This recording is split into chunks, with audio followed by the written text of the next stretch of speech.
Hello, and welcome to Getting Started with Rollup Helper. In this video, we'll learn how to install Rollup Helper, create our first rollup, apply a filter to that rollup, and then set a schedule for it to run.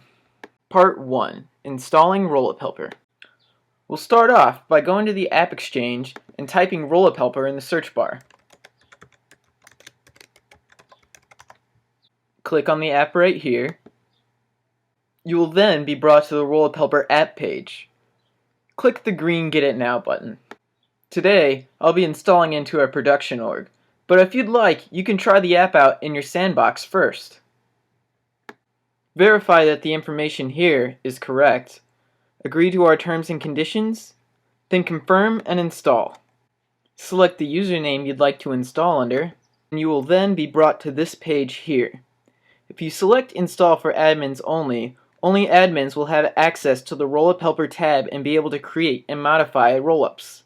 Install for all users, and all users will have that kind of permission. Install for specific profiles, and you can choose the profiles which will have access to Rollup Helper. I'm going to install for admins only. You will probably be brought to this page here. Let's go ahead and click Done and see if it's finished installing. Yep, there's Rollup Helper right there. Part 2. Creating a rollup. Today, we'll be creating a rollup that will count the number of cases closed by a user. Before we go to the Rollup Helper tab, we first need to create the field on the user object to store the rollup results. Let's go down and click to create a new field. Since the rollup we're creating is going to be a count, we'll use a number field. We'll give the field a meaningful name, like number of cases closed. I'll leave the field level security as default, and the page layouts too. Now that we've created our field, let's go to the Rollup Helper tab. On the first page of the wizard, we're going to select the object where our results will reside. So let's find user down here at the bottom. On the next page, we select the field that the results will be stored in. So let's find that field we just created. Right here.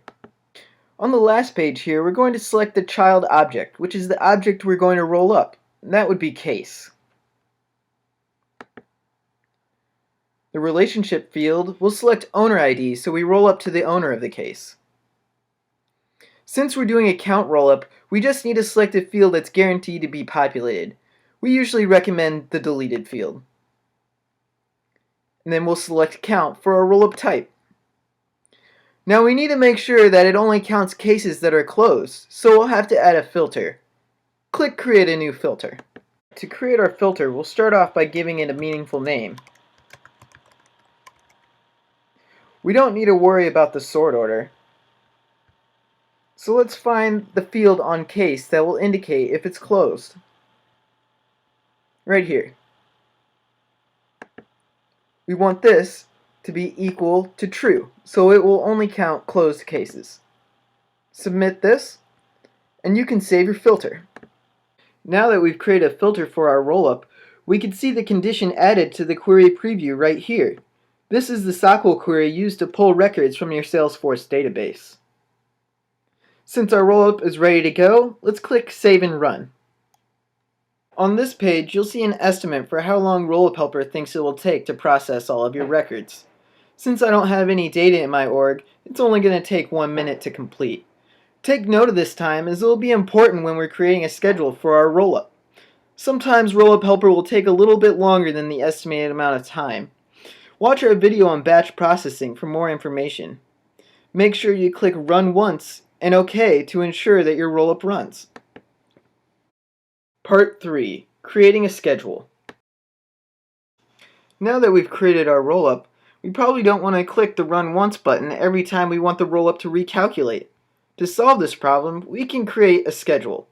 Hover over the play button and click here. Here we are on the schedule page. Our first choice will be to select how frequent we want our rollup to run.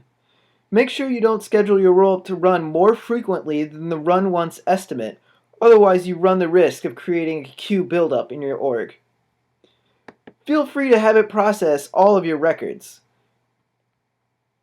Then select a time and date you want the schedule to begin. I'll have it start right now. Click Save, and you can now see that our rollup is running on a schedule, as indicated by this check mark in the calendar column. If you'd like to view or edit your schedule, just go back and click Schedule again. Thanks for watching Getting Started with Rollup Helper. I hope you now have a better understanding of how to install the app into your org, create a rollup, and schedule it to run. If you'd like to get more out of our app, consider upgrading to the Enterprise Edition. Speak with one of our customer success managers by emailing sales@passagetech.com.